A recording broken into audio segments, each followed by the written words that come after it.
Travel business பண்ணும்போது ஐ மெட் கலைவாணன் கண்ணதாசன். ம். என்னுடைய ambition to become an actor அங்கே தான் அங்கே தான் சினிமா ஸ்டார்ட் ஆச்சு. ஆசை ஏன்னா வந்ததா? அவர் வந்து டிக்கெட் வாங்க வந்தவர் யாருன்னு பார்த்தா கிரேட் கண்ணதாசனோட சன் அஹ், கலைவாணன். அஹ், நீங்கள் நல்லா இருக்கீங்களே, ஒரு படம் பண்ணலாமே, நீ நடிக்கலாமேன்னு சொன்னார். அஹ், அப்போ யார் என்ன வச்சு படம் எடுக்க போகிறா அப்படின்னு பேசிகிட்டு இருக்கும்போது அஹ். நீங்களே ப்ரொடியூஸ் பண்ண முடிஞ்சால் பண்ணுங்களேன் அப்படின்னாரு. So that is okay became producer actor. அதுவும் கன்சிம்ட நேரம் படத்தில் கார்த்திக் ஹீரோ வச்சு அம்பிகா வாஸ் ஹீரோயின். அதில் ப்ரொடியூசராக இருந்தால் அதில் ஒரு ரோல் எடுத்து இன்ஸ்பெக்டர் ரோல் பண்ணேன். ஓகே. நான் நினைக்கிறேன் பார்க் ஹோட்டல்னு நினைக்கிறேன். கார்த்திக் அங்கே இருக்காருன்னு சொன்னாங்க. ஸோ நாங்கள் போனேன்.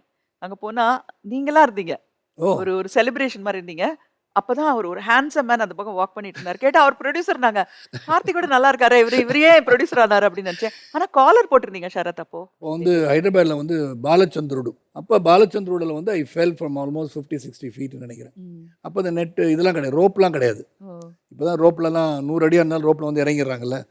அப்போ ஜம்ப் பண்ணால் ஜம்ப் பண்ணும், பெட்டும் கிடையாது, நெட்டு கீழே பாக்ஸஸ் இப்படிலாம் பண்ணியிருக்கோம். அப்போ விழும்போது I fell head on into the floor. அந்த Oh my நெட்டில் God. விழுந்து கீழே விழுந்துட்டேன். ஓ. அப்போ ஹைதராபாத்தில் 7 மந்த்ஸ் இருந்தேன். ஓ. ஸோ இடுப்புலேருந்து ஒரு போன் எடுத்து இங்கே வச்சு C4 C5ல 2 பிளேட்டு 4 ஸ்க்ரூ. இப்படி பார்த்தா நான் அயன் மேன். இப்போ அயன் மேன் நீங்க. ஸோ இங்க அயன் இருக்கு. ஸோ அதனால தான் அந்த காலர் போட்டிருந்தீங்க அப்போ. அப்போ காலர் போட்டிருந்தேன்.